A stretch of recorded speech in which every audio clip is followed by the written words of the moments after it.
Bienvenue à tous dans ce JDN de ce samedi 14 juillet 2018 et tout de suite les titres. Bientôt la fin des problèmes d'accès aux soins de santé. Les assurances du chef du centre optique régional de Ziguinchor qui annonce la mise en œuvre de corrections. Période faste pour les vendeurs de parapluies. Une hausse est constatée sur ces imperméables face à la forte demande, une attitude dénoncée par les populations. Le FNR, le Front National de Résistance, bombe le torse et exige des élections libres et transparentes lors d'une marche jugée satisfaisante à Dakar. L'actualité internationale et la page sportive mettront fin à ce journal. C'est tout pour le sommaire. Le développement, c'est tout de suite. Bienvenue à tous. Préoccupés par les difficultés que les populations ont en général pour accéder aux soins de santé, notamment oculaires, les patriotes organisent des journées de consultation ce week-end à Bignona, une occasion saisie par plusieurs personnes pour se faire diagnostiquer leur vue. C'est un reportage signé Lamine Badiane. Les partisans du député Ousmane Sonko, leader du PASTEF, organisent des journées de consultation en santé oculaire ce week-end à Bignona. Une initiative qui répond à la vision et au combat du président des Patriotes. Le don de soi. En dehors du don de soi, comment nous autres nous devrions s'entraider? Nous avons eu le réflexe de dire qu'il serait bien plausible d'accompagner nos mamans, nos jeunes frères, nos oncles, nos papas du troisième âge qui, peut-être d'autres depuis une année, des semaines, ils ont eu des ordonnances qui devront leur permettre de bien améliorer leur vue et ils n'ont pas la bourse qu'il faille. Des centaines de personnes ont pris d'assaut très tôt le centre de réinsertion sociale pour pouvoir bénéficier de cette offre rêvée. Et après avoir franchi toutes les étapes, les patients apprécient. De regarder de près, c'est ça que j'ai pu porter. De voir de loin, c'est ça que j'ai aussi augmenté à mon ordonnance. Ça, je l'ai beau souhaiter que Dieu aussi leur donne une bonne surveillance et aussi une entente. Une bonne initiative, puisque compte tenu de la situation de la population, donc si des gens pensent à aider les gens dans ce sens, vraiment je crois que c'est une bonne initiative. D'aller tous dans ce sens, parce que les populations sont diminuées. Donc dans nos zones, les gens n'ont pas les moyens. C'est des lunettes qui coûtent 100 000, 200 000, donc pour des gens qui n'ont pas trop de revenus. Donc je crois que là, c'est intéressant. La grève dans le secteur de la santé s'est invitée à ces journées de consultation et pour les patriotes, l'État doit prendre ses responsabilités. Le besoin est très pressant. Et nous lançons un appel pour l'ensemble peut-être des autorités aussi par rapport à nos frères de la santé, c'est des responsables de famille aussi, pour qu'ils les accompagnent, qu'on cherche des solutions idoines qui puissent améliorer leurs conditions de vie afin que ceux qui sentent le besoin de se soigner, de par la vie à travers tous les sens, puissent avoir vraiment un plateau technique sanitaire relevé qui puisse leur être serviable. Tout en sachant que c'est une compétence transférée, l'État n'a qu'à accompagner comme il se doit et qu'on arrête la bamboula financière, la gabégie. Cette affluence notée renseigne des difficultés que les populations ont souvent pour accéder aux structures de santé, notamment concernant la santé de la vue. Restons sur ce même registre. Les Sénégalais ont souvent des difficultés pour accéder aux soins de santé oculaire, mais cette situation est en train d'être corrigée par l'État et ses partenaires en rapprochant davantage les structures de prise en charge des populations, selon Moussa Thiam, chef du centre optique régional de Ziguinchor, que nous écoutons au micro de Lamine Badiane.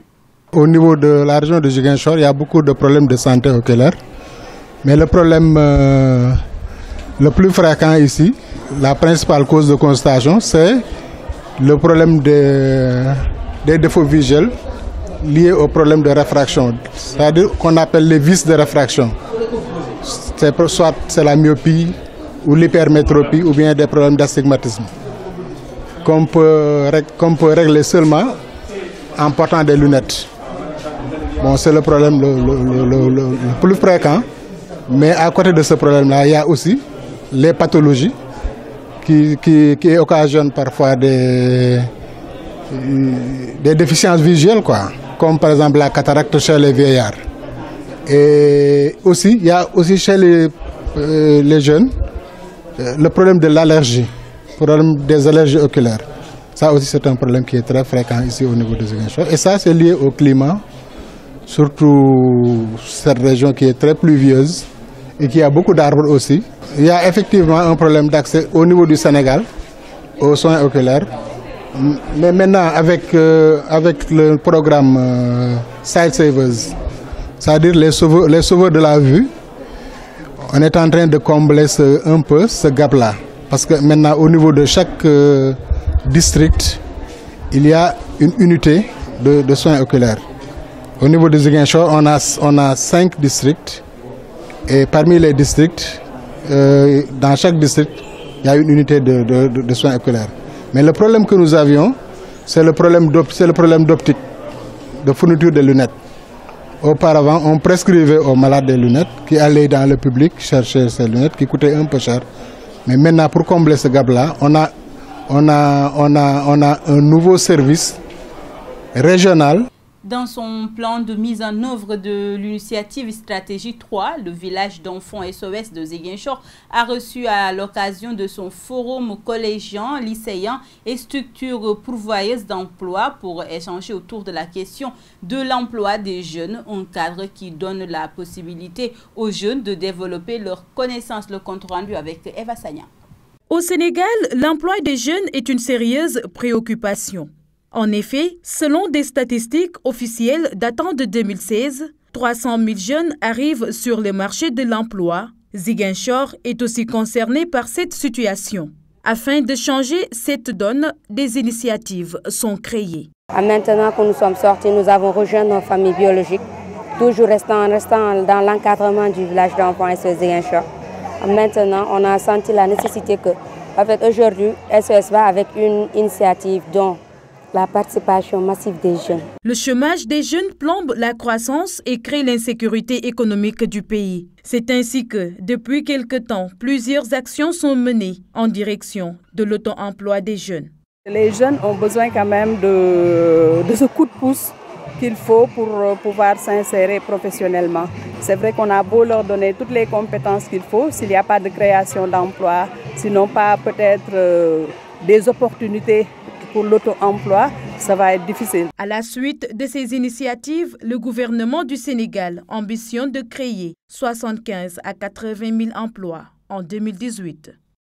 En cette période d'hivernage, la vente de parapluies et autres imperméables fait parler d'elle à Ziguinchor. Certes, les vendeurs se frottent les mains avec les chiffres d'affaires qui grimpent du côté des clients. Par contre, on se plaint de la cherté du prix affiché pour l'acquisition de ces articles. Le point avec Rokhaya Bey. En cette période d'hivernage, les parapluies et autres imperméables sont très prisés par les populations. Toutefois, les prix sont jugés trop chers par ces dernières. On a augmenté parce qu'il y a la pluie qui vient. Et les commerçants maintenant ils se profitent sur les gens. Parce qu'on sait très bien que les gens besoin les parapluies, plus comment on l'appelle là, les imperméables qu'on porte. C'est pour cela qu'ils se profitent. Mais toi, ce que tu as dans ta poche, c'est ça que tu peux réclamer. S'il peut t'aider à te vendre ça, c'est bon. S'il ne peut pas t'aider pour te vendre ça, tu vas chercher ailleurs parce que ce n'est pas lui seul qui vend ces matériels-là. Pour les vendeurs, on est encore loin du rush puisque l'hivernage ne vient que de s'installer.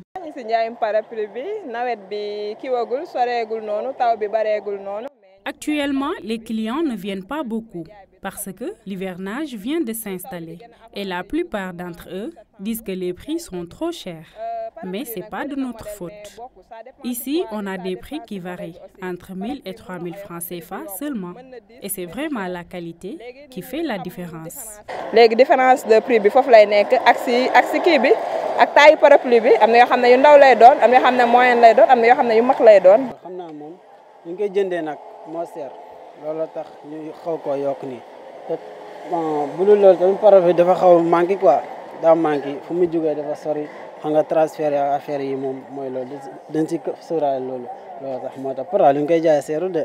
Rappelez que dans une région comme Ziguinchor, les populations sont obligées de faire des parapluies et autres imperméables leurs fidèles compagnons pendant l'hivernage, sans quoi c'est la paralysie totale dans tous les secteurs d'activité. Merci à toi, Rokhaya Bey. Parlons à présent politique. Le Front patriotique pour la défense de la République a relevé le défi de la mobilisation lors de la marche pacifique de ce vendredi. Les manifestants sont partis de la place de l'Obélisque au rond-point de l'Artès pour décrier la gestion du pays par Macky Sall. Ils ont aussi exigé des élections libres et transparentes, la libération de Karim Wade et Khalifa Sall, le compte rendu avec Mamadou Fall.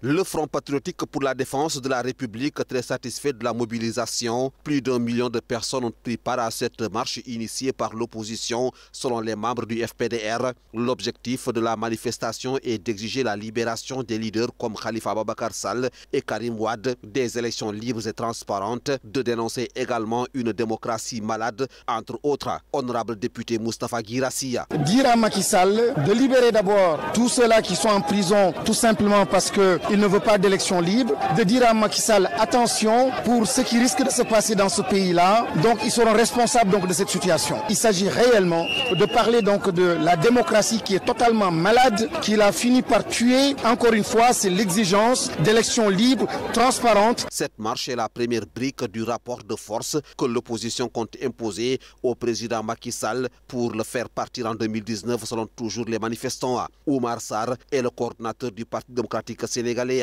On ne peut pas laisser Macky Sall faire comme il veut, changer les lois comme il veut et surtout choisir les candidats qu'il veut à l'élection présidentielle. Il y aura d'autres manifestations qui vont suivre jusqu'à ce que Macky Sall recule. La candidature unique de l'opposition devient une nécessité pour battre Macky Sall en 2019, estime Serigne Mansour Sy Djamil. On est en train de discuter, de toute façon c'est un must, c'est une nécessité, ce n'est qu'uni que nous pouvons faire partir Macky Sall.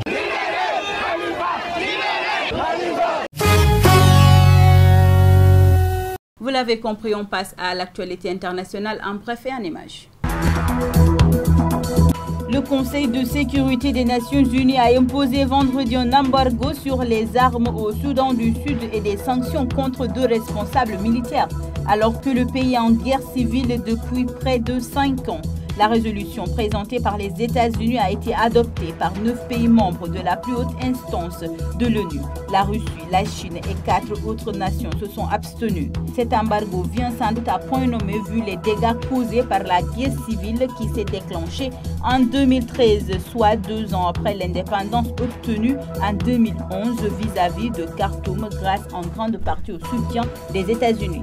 Depuis ces 5 dernières années, partisans de l'ancien vice-président Riek Machar et forces gouvernementales fidèles à Salva Kiir se neutralisent mutuellement dans d'atroces combats faisant des milliers de victimes humaines et provoquant l'exode de plus de 3 millions de personnes. Pire encore, les 2 camps ont toujours eu tendance à violer des accords de cessez-le-feu à l'image de l'accord du 28 juin dernier qui a été bravé quelques 24 heures après son entrée en vigueur le 30 juin. Mais celui du 7 juillet dernier semble être le bon, puisqu'il consacre le partage du pouvoir autorisant Riek Machar à retrouver son poste de vice-président de la République.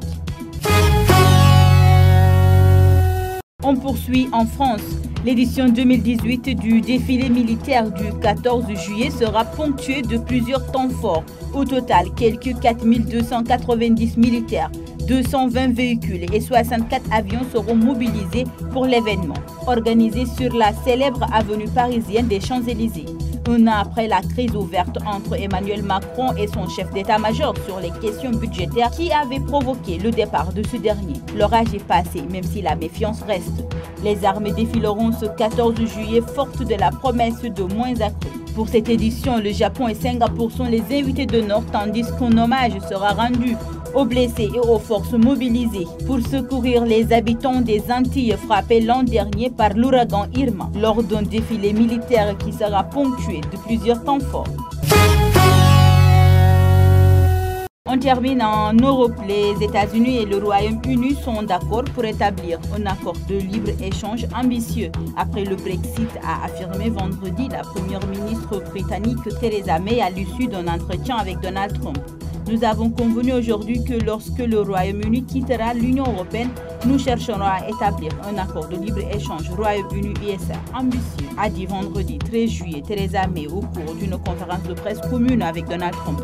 Depuis la résistance de campagne des premiers ministres britanniques à Chequers au nord-ouest de Londres, quoi que vous fassiez, ça me va, a déclaré de son côté le président américain après avoir pourtant déclaré la veille que la stratégie de la dirigeante sur le Brexit allait tuer la perspective d'un tel accord. Donald Trump a par ailleurs déclaré à l'adresse de son homologue britannique « Assurez-vous juste que nous pouvons faire des affaires ensemble. C'est tout ce qui compte. » Les États-Unis attendent avec impatience la finalisation d'un grand accord commercial bilatéral et d'insister. C'est une opportunité incroyable pour nos deux pays et nous la saisirons pleinement. L'actualité sportive, c'est avec Mafou Kouyaté. Merci et bienvenue dans cette page sport de ce samedi. L'équipe nationale de football des moins de 20 ans du Sénégal a fait match nul, 2 buts partout contre celle du Congo, vendredi à Brazzaville. Un match comptant pour la manche aller des éliminatoires de la prochaine CAN de la catégorie. La manche retour est prévue le samedi 21 juillet prochain à Dakar, au stade Léopold Sédar Senghor. La prochaine Coupe d'Afrique des Nations CAN des moins de 20 ans, prévue en février 2019, se déroulera au Niger. Plus d'une soixantaine de Nigérians se sont regroupés devant leur ambassade en Russie où s'achèvera dimanche le mondial de football. Ils espéraient obtenir de l'aide après s'être fait arnaquer. Ils rêvaient déjà une vie noble en Russie. Au départ du Nigeria, une agence leur a vendu des cartes d'identification de fans de la Coupe du Monde. Leur a promis de les faire entrer en Russie sans visa et de leur offrir du travail. Bien sûr, à coups de milliers de naira, la monnaie nigériane. Mais une fois en Russie, la réalité fut tout autre pour ces Nigérians. Certes, l'entrée sans visa a été favorisée par le système de fans ID mis en place par les autorités russes afin de favoriser une forte affluence pendant le mondial. Toutefois, pour ce qui est des emplois, cela relève tout simplement de l'arnaque. Il n'y avait pas d'emploi pour eux. Leur billet de retour était faux et ils ont commencé à manquer cruellement d'argent, n'ayant plus de quoi de se nourrir et de se loger. La petite finale de la Coupe du Monde de Russie édition 2018 se jouera aujourd'hui. Elle opposera la Belgique à l'Angleterre. Ce n'est pas celle qu'il aurait aimé jouer, mais les Belges et les Anglais disputeront samedi la petite finale de la Coupe du Monde à Saint-Pétersbourg. Un match pour la 3e place au goût forcément amer, mais qui couronne 2 brillants parcours. La Belgique et l'Angleterre se sont déjà affrontés au début du mondial 2018 en phase de poule, lorsque les Diables Rouges avaient battu 1-0 les 3 Lions pour s'emparer de la tête du groupe G. À 24 heures du coup d'envoi de la grande finale de la Coupe du Monde, le match est déjà lancé sur les réseaux sociaux. La Fédération croate de football a demandé à l'équipe de France vendredi 13 juillet sur Twitter si elle comptait aligner son ancien défenseur Lilian Thuram, auteur de 2 buts décisifs lors de la demi-finale du mondial 1998 contre la Croatie. Sur leur compte en anglais, les Bleus ont assuré qu'ils persuaderaient Lilian Thuram de ne pas entrer en jeu, à condition que l'ex-attaquant croate David Suga, auteur d'un but en demi en 1998, ne soit pas non plus aligné. Ils ont toutefois mis en garde contre les talents du buteur de Benjamin Pavard qui évolue au poste de Lilian Thuram et qui a inscrit un but splendide en 8e de finale face à l'Argentine. En quête d'une Coupe du Monde avec l'équipe de France, Paul Pogba pourrait également profiter à l'été pour changer d'air. Son agent Mino Raiola aurait opéré un approchement avec le Barça. Si Paul Pogba, qui jouera dimanche avec les Bleus de la finale de la Coupe du Monde face à la Croatie, est sans doute loin à l'heure actuelle de ses préoccupations, l'international français pourrait rapidement devoir se poser la question de son avenir en club. En effet, une fois la page du mondial refermée, le milieu de terrain de 25 ans pourrait avoir à faire un choix. Voilà ce qui met fin à l'actualité sportive dans ce journal. C'est la fin de cette édition. Merci de l'avoir suivi. Très bon week-end à tous. Au revoir.